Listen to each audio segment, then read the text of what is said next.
Hello everyone, Corwin here with another build. This time it's a scenic Kitbash.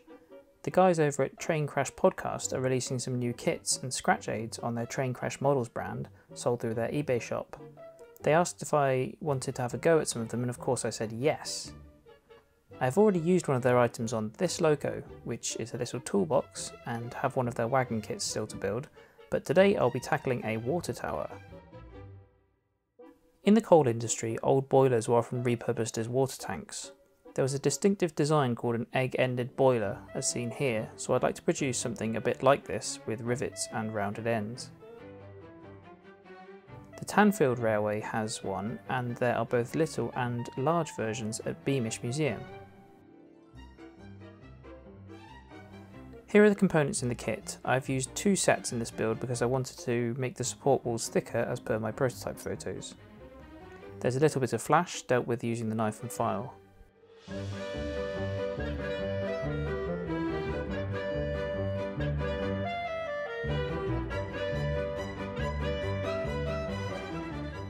If, like me, you enjoy being unable to see long distances, you might be a contact lens user, in which case you accumulate lots of these domed packages. I used one of these as the smokebox door in the Steampunk Loco build, and I think it could come in handy again. It's a little oversized to begin with, but the razor saw is very useful in making things smaller.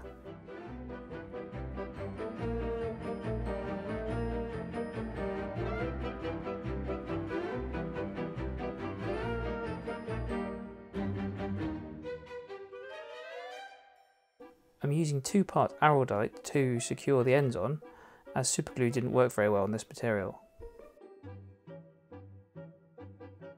Both parts of the araldite need to be mixed thoroughly.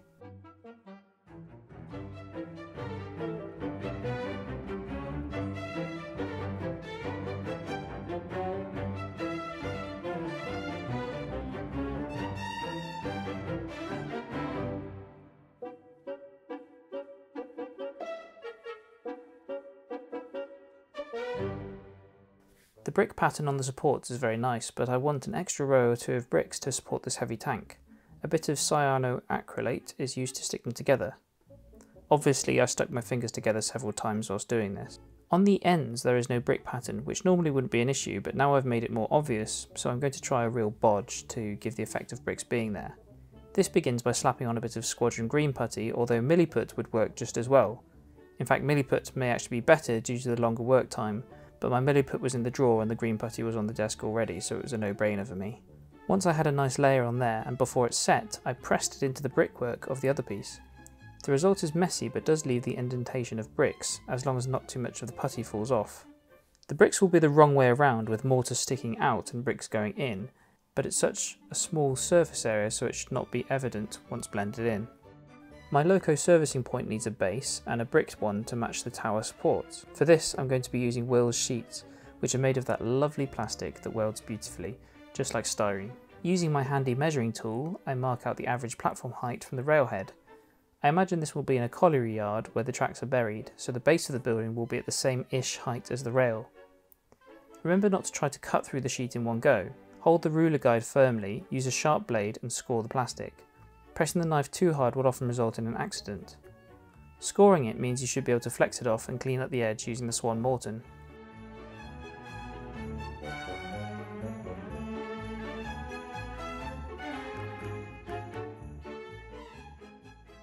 To enable the base to stick together neatly, I cut the ends at a diagonal to create an angled mating face.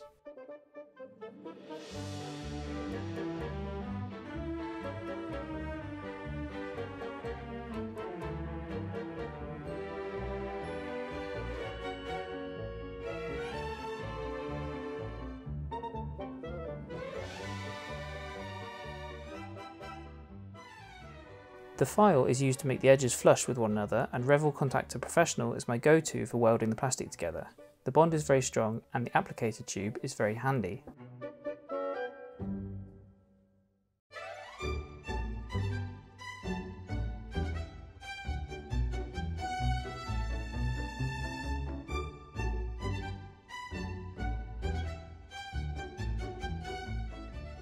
I want to mimic the colliery water tower at Beamish, and that means integrating some steps into the front face, so that face needs to be longer than the others.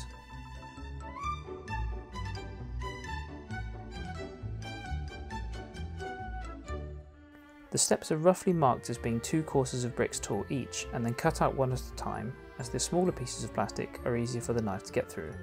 Again, making sure the blade is not blunt is essential here.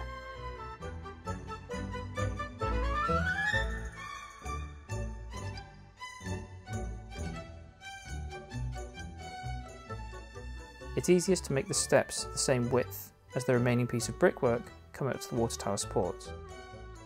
Now that the araldite is set on the tank, I can trim away the excess before filling the gaps.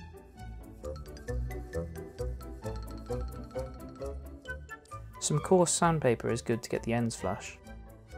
One of the supports will be on top of the brick base, and the other will be integrated into it to make it all feel like one structure, which means one needs shortening.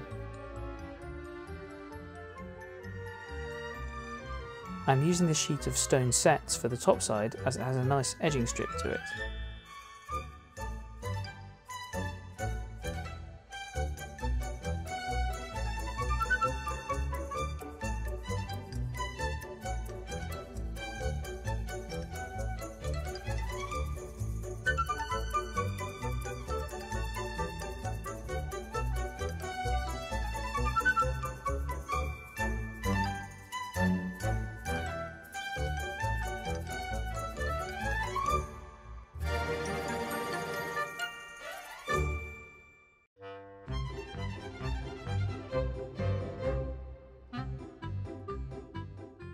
The supports will need to be recessed in, and the offcut of the edging strip can be used to finish off the right hand side. The second support needs half of the lower section removed so that it goes alongside and over the brick base.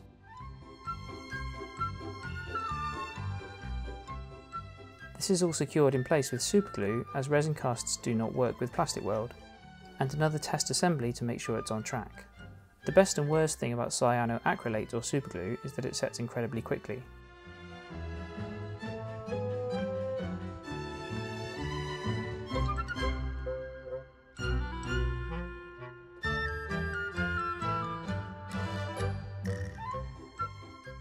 The steps are being made up using styrene L section for strength, and then a slightly oversized flat strip to form the paving stones.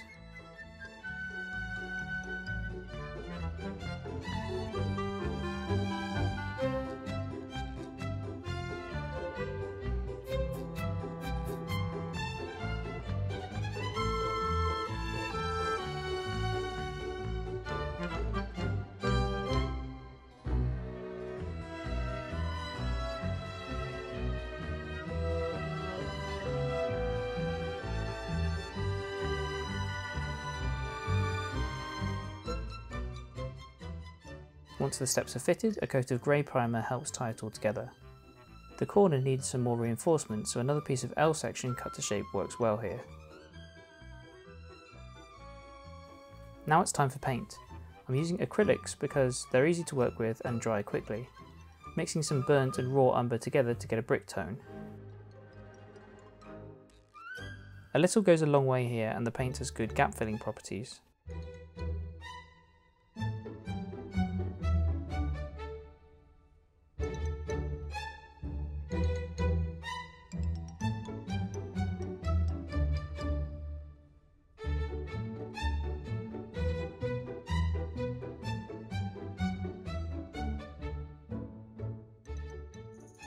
For the stone topping, I'm mixing some buff titanium with the brown to create a contrasting shade and show that these are stones rather than bricks.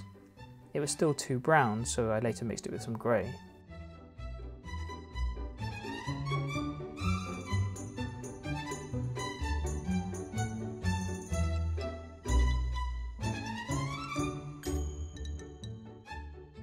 I bought some rather nice etched rivet strips from Wizard Models, which should help make it look like an old boiler.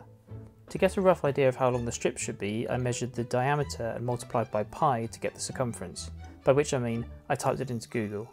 The sheet comes with a few choices of rivet size and different spacings. The etchings are thin enough to be cut with a knife.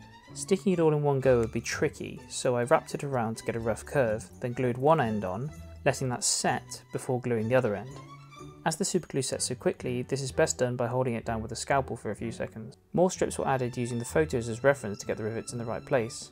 Alas, I did not count all the rivets. Whilst that was drying, I watered down some off-white acrylic to use as a wash to simulate mortar, wiping it off whilst it was drying so that only a little bit remained in the gaps. Another watered down coat of smoke weathering powder was added to make it look work stained. Collieries are not clean environments and a lot of things gain layers of soot over the years. This was especially effective on the stone sets of the base. Dabbing the surface with kitchen towel helps outline the stones. After having been sprayed black, the tank also had a brushed on coat of acrylic to add to the texture.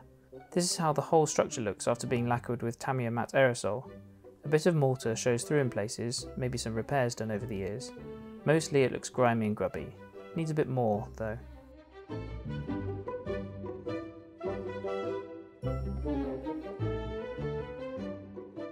It looks like a few of these water towers may have had a reinforcing bar included, so some suitable holes and a length of brass rod suffice in this case.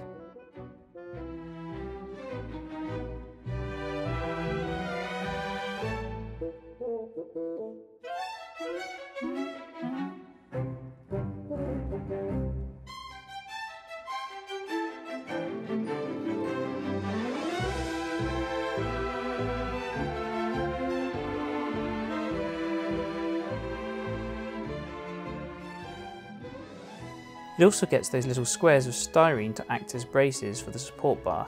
Maybe they've been added at a later date. This lump of black tack will help me with painting this cast bucket from RT models. If you're modelling anything industrial, you should have a look at their range. They have so many good detailing items. Some deluxe materials rocket car glue secures the whole lot in place. Also from RT models is this oil can which I've painted red. For a feed pipe to keep the tank filled, I bent this brass rod to shape in the vise.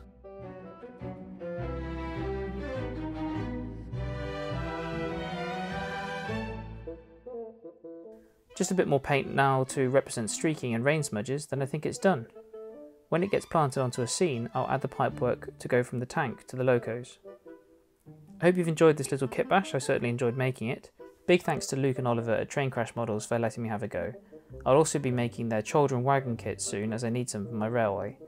There's a link in the description to their shop as well as some of the other items I used to build this. Thanks again for watching.